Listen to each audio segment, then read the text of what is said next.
هو ايه اللي بيحصل في عدادات الكارت اليومين دول؟ نازل النهارده اشحن ب 300 جنيه، جيت في العداد فيه 50 جنيه وقلت اشحن ب 300 جنيه، رحت اشحن لقيته بيقول لي عليك 200 جنيه مديونيه.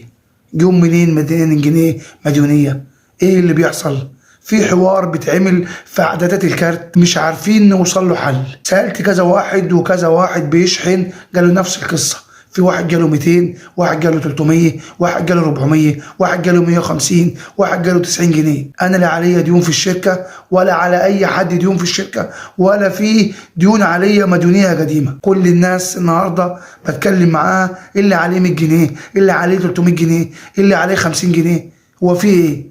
ايه اللي بيحصل في شركه الكهرباء اليومين دول في عدادات الكارت؟ حد يفهمني، ولو حد مختص يفهمني ايه اللي بيحصل. يعني بتحاسبونا باثر رجعي مثلا او ايه القصه؟ يا ريت حد يفهمنا بس اللي بيحصل في شركات الكهرباء وعدادات الكارت مدفوعه الاجر. يعني ايه اللي بيحصل فيها؟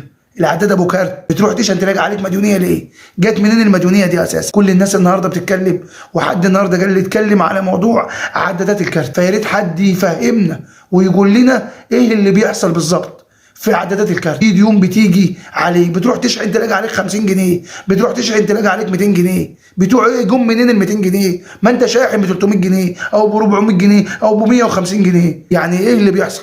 بتشحن، بتستخدم، بيخلص الكارت، بتروح تشحن تاني، نلاقي عليها مديونيه ليه؟ فيا ريت حد يفهمنا بالله عليكم، يا ريت حد يفهمني. ولو حد جاب له مشكله زي دي يا ريت يكتب لي في التعليقات.